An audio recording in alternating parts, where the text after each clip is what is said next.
Hello friends, तो आज का हमारा टॉपिक है रिलेशन एंड फंक्शन चैप्टर। ठीक है, तो इसको जानने से पहले हम सबसे पहले जानते हैं कि कार्टेशियन प्रोडक्ट क्या होता है। ठीक है, इसका एक एग्जांपल लेते हैं। जैसे ए इजिकल टू, सेट में अपन क्या गिवन है, रेड और ब्लू। फिर बी सेट में क्या गिवन है, देखिए कर्ली ब्रैकेट आ गया, ए बी सी गिवन है। अब ए क्रॉस बी जो होगा ना, वो होगा इसका कार्टेशियन प्रोडक्ट। ए क्रॉस बी कर ले तो ए के साथ अपन रेड को लेंगे, नहीं ऐसे कर लो, रेड के साथ ए को ले लो, फिर रेड के साथ बी को ले लो, रेड के साथ सी को ले लो, तीन ही हो गए। फिर ब्लू के साथ तीनों को ले लो, ये इसका कार्टेशियन प्रोडक्ट होता है। तो एक नोट है जो अपन बताते हैं कि A cross B cross A के इक्वल नहीं होता, right. Subset of A cross B is equal to, ये फॉर्मूला होता है, ये आप ध्यान रख लेंगे, और ये अपना मेन फॉर्मूला इससे निकल के आ जाता है। ठीक है, फिर कुछ नोट है कार्टेशियन प्रोडक्ट के लिए जो अपन को ध्यान रखना होता है। जैसे कि फर्स्ट है, for cartesian product there must be two non empty set. ठीक है, दोनों नॉन एम्प्टी सेट होने चाहिए, मतलब कुछ ना कुछ वैल्यूज़ होनी चाहिए, तभी तो अपन कार्टेशियन प्रोडक्ट बनाएंगे। सेकेंड है, in Cartesian product order has importance. ठीक है, थर्ड है, A cross B is equal to B cross A when both set are equal. जब दोनों सेट इक्वल होंगे, नॉट इक्वलेंट, इक्वलेंट नहीं होना चाहिए, इक्वल होना चाहिए, अंदर के नंबर्स भी या फिर जो भी एलिमेंट्स रहते हैं ना वो सेम होने चाहिए, तब जाके ये पॉसिबल होगा। फिर लास्ट पॉइंट है, order pair is in form of X Y, X is subset, X belongs to first set and Y belongs to second set. ठीक है, अब अपन जानते हैं रिलेशन क्या होता है। ठीक है, पढ़ते हम रिलेशन एंड फंक्शन रहे। सबसे पहले रिलेशन के बारे में जान लेते हैं। रिलेशन क्या होता है, इसका डिफाइन जानते हैं पहले तो। Relation R from a non empty set, set A to non empty set B is a set subset of the cartesian product of A cross B. ये अपने रिलेशन का वो होता है, इसको अपन ऐसे डिनोट करते हैं, मतलब मैथमेटिकल टर्म में इस तरीके से डिनोट करेंगे। होता क्या है रिलेशन, मतलब सेट है, कोई भी सेट ए ले लो अपन ने, जैसे ये सेट ए ले लिया अपन ने। ठीक है, इसके सारे एलिमेंट इसमें होने चाहिए, ये अपना रिलेशन होता है। ठीक है, ये बोल रहा है नॉन एम्प्टी सेट होनी चाहिए, तो इसमें जैसे 1 to वैल्यू ले लो, इसमें 1 to वैल्यू ले लो, इनका इससे रिलेशन हो गया। ठीक है, आगे बढ़ते हैं। अब रिलेशन में अपन तीन चीज़ पढ़नी होती है। पहला है डोमेन, कोडोमेन और रेंज। ठीक है, पहले अपन इनके डिफाइन जान लेते हैं, फिर मैं आपको ये करके समझा दूँ क्या डोमेन क्या होता है, कोडोमेन क्या होता है, रेंज क्या होता है। पहले अपने आ जाता है domain, a set of all first element of order pair in a relation R from a set A to set B is called domain. फिर कोडोमेन, ये सेट ए के लिए है, ठीक है, ये दोनों सेट बी के लिए होता है। कोडोमेन क्या होता है, all set B is called codomain. And range क्या होता है, a set of all second element of the order pair is a relation from R a set A to set B is called range of R. चलो आपको ये समझा देते हैं होता क्या है। ठीक है, डोमेन हो गई, देखिए ये अपना होता है डोमेन। ठीक है, मतलब सेट के जितने भी एलिमेंट होते हैं ना उनको अपन कहते हैं डोमेन।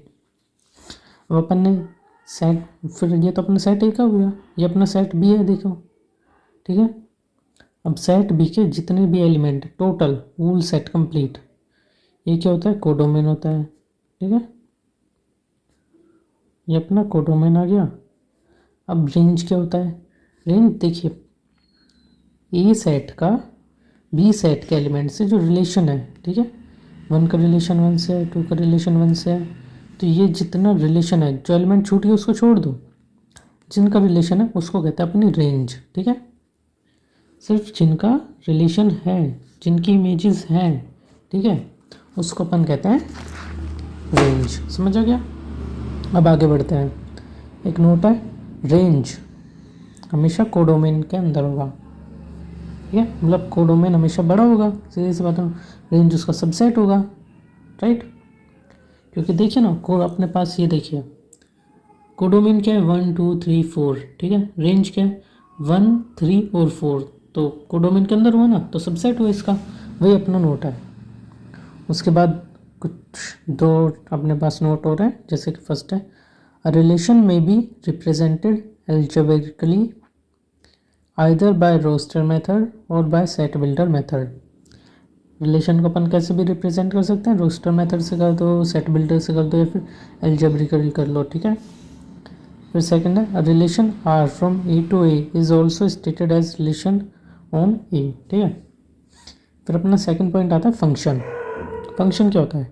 फंक्शन भी एक टाइप का स्पेशल टाइप का रिलेशन ही होता है, जैसे कि a function F from set A to set B is said to be a function if.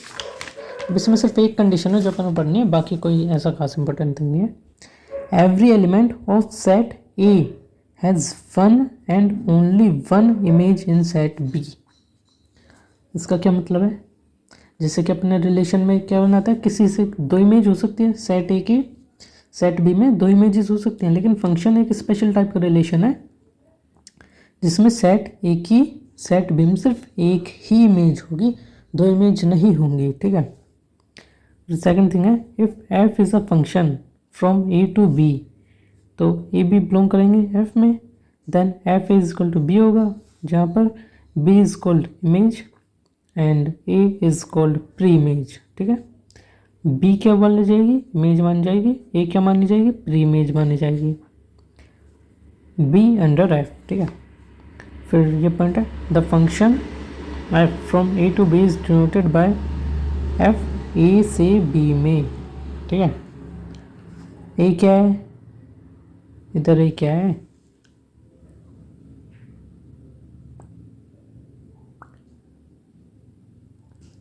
ये अपना इमेज है, बी अपना इमेज है। Every element of first set should have an image.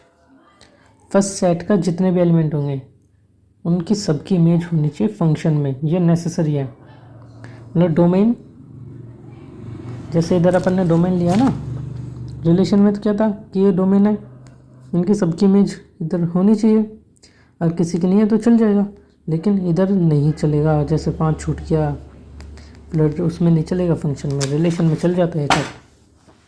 अब आगे बढ़ते हैं।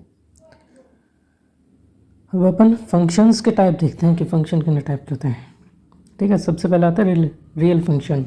अ function which has either R और one of its range is called a real value function.